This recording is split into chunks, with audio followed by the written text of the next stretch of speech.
Bonjour à tous. Dans cette capsule sur les fonctions, nous allons modéliser le taux du salaire minimum au Québec avec un super logiciel qui s'appelle Desmos.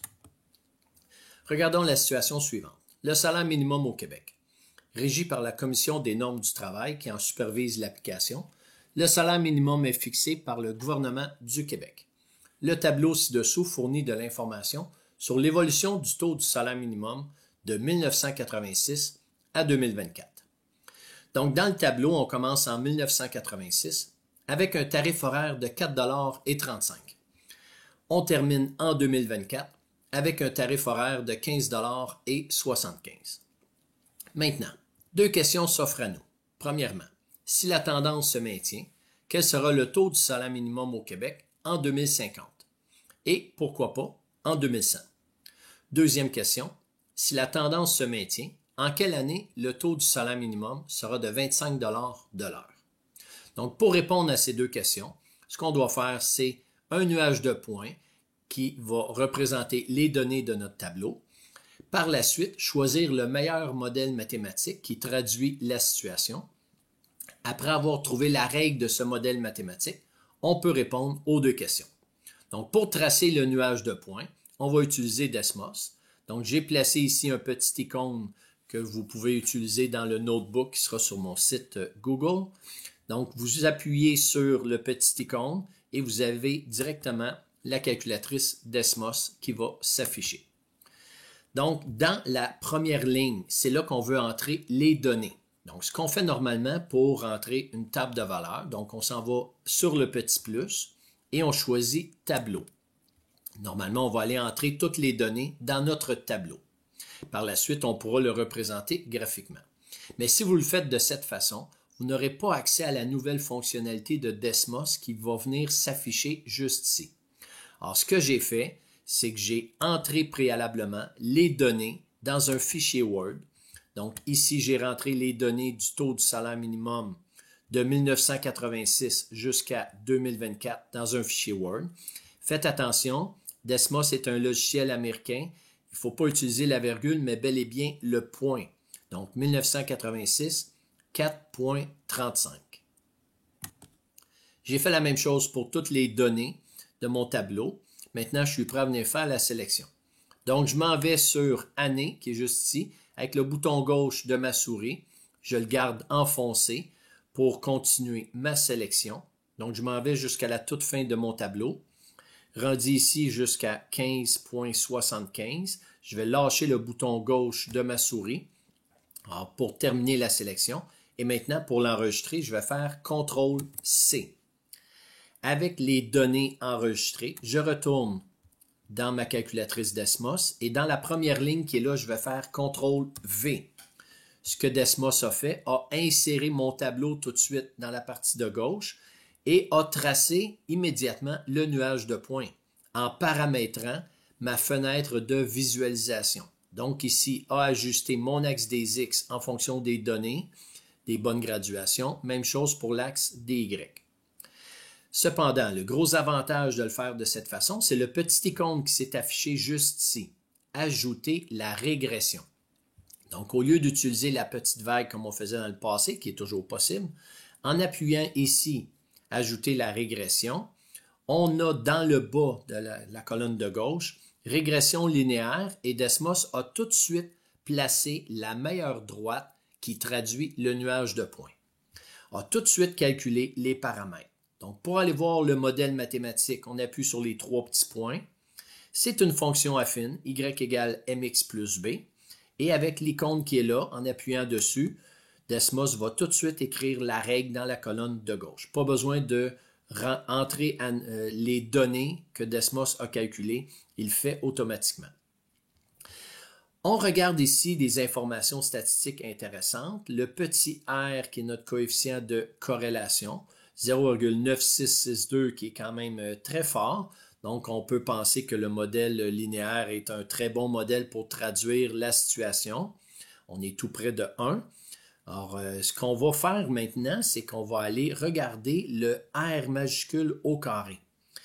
Parce que le R majuscule au carré, que l'on nomme coefficient de détermination, qui joue à peu près le même rôle que le coefficient de corrélation pour la régression linéaire.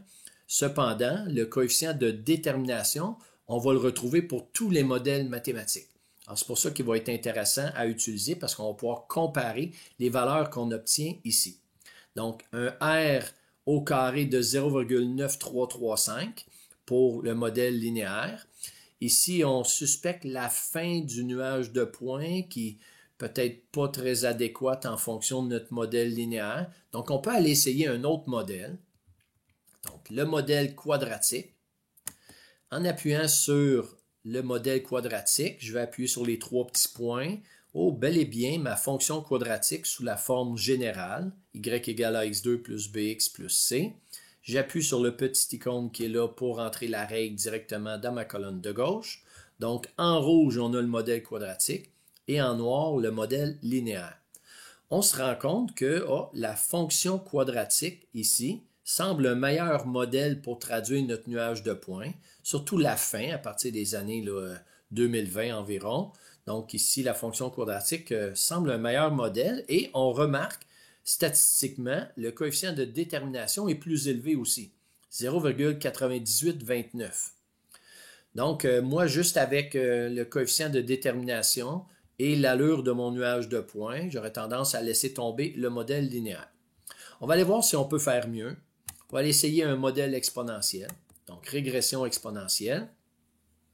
Je regarde avec les trois petits points mon modèle, mon modèle exponentiel, et avec le petit icône qui est là, on va venir rentrer tout de suite la règle dans la colonne de gauche. Alors, mon modèle exponentiel est en bleu, le modèle quadratique en rouge et le modèle linéaire en noir. Même si on a écarté le modèle linéaire, je vais le laisser là pour effectuer nos calculs afin de comparer nos trois modèles. Coefficient de détermination 0,9814, légèrement inférieur au modèle quadratique. Donc, selon moi, exponentiel ou quadratique devrait être un bon modèle pour traduire notre nuage de points. Alors, maintenant qu'on a les trois règles, on a nos courbes tracées dans le graphique, on peut répondre aux questions assez rapidement avec Desmos. La première, en 2050. En 2050, l'année, c'est une coordonnée en X. Donc, je vais entrer X est égal à 2050. Et ça, ce que ça va faire, c'est que ça va me tracer une droite verticale. Alors, moi, ce que je veux, c'est faire ici dans ce qu'on appelle dézoomer. Donc, je vais me déplacer aussi ici pour voir la valeur de Y quand X est égal à 2050 pour mes trois modèles. Donc, faites attention ici, là. Le modèle quadratique a été placé là. Je vais voir si je peux le faire autrement pour que ça soit bien affiché. OK. Là, mon modèle exponentiel est en haut. Modèle quadratique est ici au milieu. Et le modèle linéaire est dans le bas. Donc, juste en cliquant sur la droite verticale, l'intersection de la droite verticale et chacun des modèles, on voit la valeur de Y quand X est égal à 2050. Donc, on peut dire avec le modèle linéaire qu'en 2050, le salaire minimum, le taux du salaire minimum sera de 20,31 $. Avec le modèle quadratique, serait de 31,60 $. Et avec le modèle exponentiel, 33,85 $. Donc, vraiment important de choisir le bon modèle mathématique.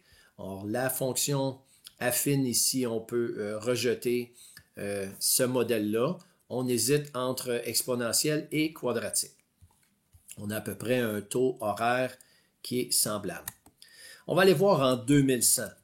Est-ce qu'il va y avoir vraiment encore peu de différence entre le modèle quadratique et le modèle exponentiel? En 2100, ici, j'ai une autre droite. Tiens, je vais aller dézoomer un peu de cette façon-ci. Et je vais aller placer un point pour trouver l'intersection de nos trois modèles. Ah, là, il y a vraiment une énorme différence entre le taux du salaire minimum avec un modèle quadratique et le modèle exponentiel. Avec le modèle linéaire 33 et 32, arrondi au deuxième chiffre après la virgule. Avec le modèle quadratique 86 et 24, mais avec le modèle exponentiel 166 et 33. Donc, le choix du modèle mathématique est vraiment important. Et aussi, dans notre question, on avait si la tendance se maintient. Donc ça, si la tendance ne se maintient pas, c'est sûr que le modèle mathématique ne donnera pas la valeur exacte. Là. On peut faire des prévisions, mais on ne peut pas supposer avec certitude ce que ça va être en 2100, le taux du salaire minimum. Donc, un modèle exponentiel, personnellement, j'aurais tendance à opter pour celui-là si l'augmentation du taux du salaire minimum en pourcentage est toujours la même à chaque année, ce qui n'était pas le cas historiquement. Est-ce que les gouvernements vont le faire de cette façon-là à l'avenir? On ne le sait pas. Mais vraiment une grosse différence entre le modèle quadratique et exponentiel. Dernière question. Quand est-ce que le salaire minimum va atteindre 25 de l'heure? Le taux, c'est une donnée en Y, donc je vais écrire Y est égal à 25, ce qui me fait une droite horizontale. Et là, ce que je vais faire, c'est que je vais aller faire un petit zoom in en ajustant tranquillement l'endroit où on se place.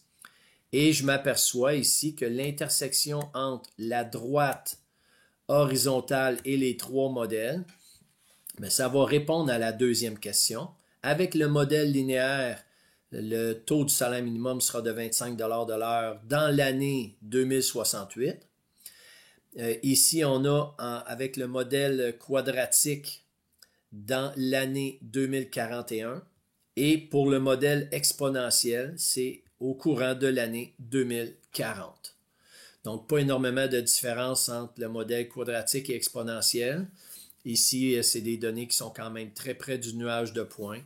Donc, voilà comment on peut répondre rapidement à des questions avec la modélisation d'une situation et du super outil Desmos.